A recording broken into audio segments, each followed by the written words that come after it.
Patch 5.35 is being released very shortly, and with it will come the Bozjan Southern Front, the open world large-scale zone where we will work to acquire the relics for the Shadowbringers expansion. So tighten those seatbelts because I'm going to recap everything we know about the Bozjan Southern Front in this video.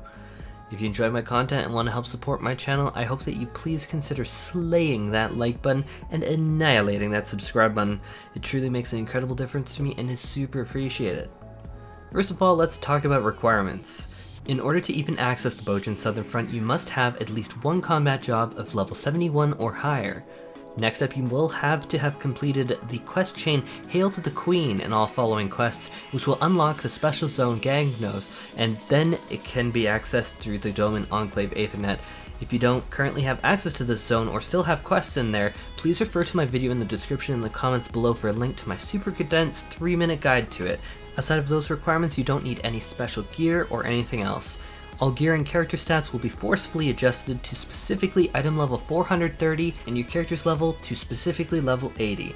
And yes, that means that you can bring in alts to level in the Bozjan Southern Front.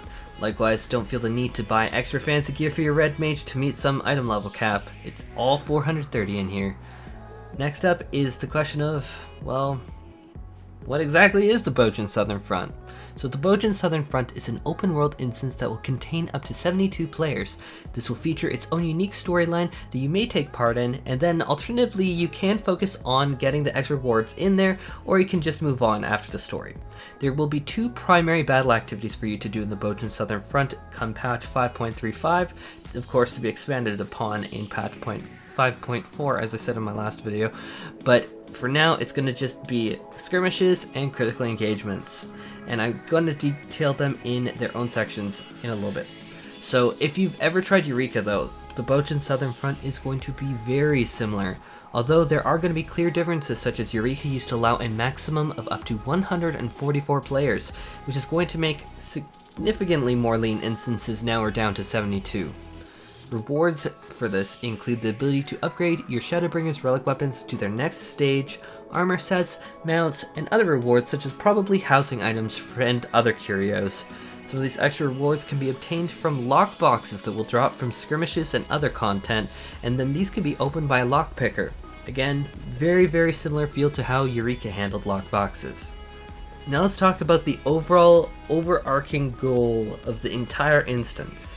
So you complete activities in the Bozjan Southern Front to obtain so-called resistance ranks. Resistance ranks are increased through collecting metal.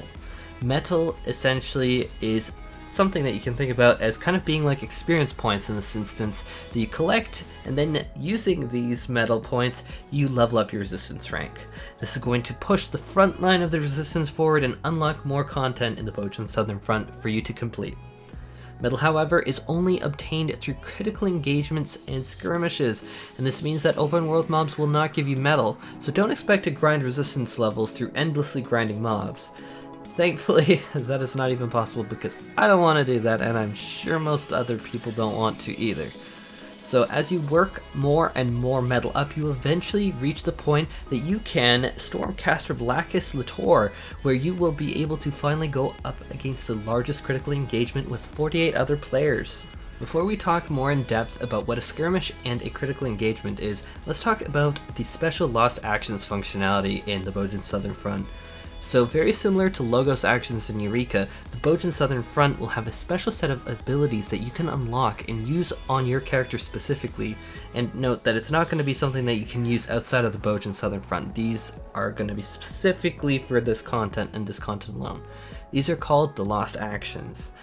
These are going to be very powerful actions that you will want to keep on at all times if possible. You will take special dropped items that you loot from mobs or skirmishes or what have you from the Bozjan Southern Front and synthesize them together in order to make a special particular ability, very much the same as Eureka. These actions will actually play a part in if you are taken into consideration for special game modes and increase the likelihood of you being selected. Likewise, just because your throughput is going to be just so much higher with these abilities than if you don't have them. So now let's talk specifically about skirmishes. Skirmishes, boiled down, are essentially like fates in the game, where you're going to run around the map and complete a particular fate's objectives like taking down the fate's boss, or where you take out certain number of fate mobs. These are going to grant you metal and loot boxes potentially. And so let's talk about critical engagements, and this actually is a little bit more in depth. Critical engagements should be thought of as being equal to something like an alliance raid boss battle, which is going to involve, in this instance, 24 to 48 people in a battle. You are in a zone and you cannot simply run away from it, like you can't run away from alliance boss. Critical engagements are, however, going to be a higher risk versus reward situation. If you complete the critical engagement successfully, you are going to get a significantly larger amount of loot and metal. Participating in activities such as taking down open world mobs or other activities will work towards spawning a critical engagement, much the same as Eureka.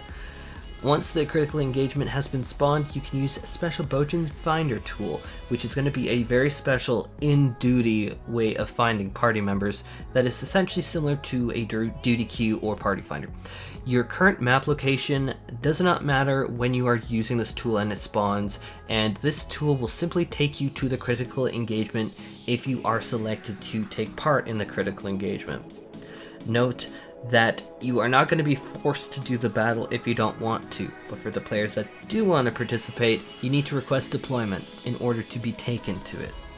The deployment process acts as kind of a lottery system. However, there are special items inside of the Bozjan Southern Front that act as essentially a VIP ticket that will guarantee that you get into the critical engagement, unless more people than the critical engagement allows has a VIP ticket. So let's say that you have one VIP ticket and the critical engagement needs only 48 people, but 49 people have a VIP ticket. Ultimately, one person with a VIP ticket in that instance will be discluded, and it will go back to a normal lottery with specifically the VIP ticket holder population. Other ways to get a higher priority also include to actually participate in spawning the critical engagement in the first place. Now the next part is that if you are one of the lucky selected few, that you are going to be transported into a preparation phase area where you should quickly form parties and discuss your strategy for the critical engagement. After that, you enter the battle and hopefully win for that sweet ul'dah and metal. Now comes in the hot part about critical engagements. Sometimes after that critical engagement is finished, there will be a 1v1 me bro critical engagement. One player will be chosen to 1v1 me bro a powerful enemy. This player will be selected based on how they performed during the critical engagement that spawned it. This is going to make it very important that you play as well as you can, and that you also make use of the lost action system, since those do add up a very significant amount of power in this instance. Anyhow, thank you so much for tuning in, and I really hope that this helps everyone get ready for the Bozjan Southern Front. So are you excited for this content? What relic weapon do you think looks best, or what relic weapon do you think looks worst? Ooh, are we getting shady in here? Anyhow, if you enjoy my content and want to help support my channel, I hope that you please consider slaying the like button and annihilating that subscribe button. It truly makes an incredible difference to me and means the world to me. Anyhow, best of luck and hope to catch you in patch 5.35.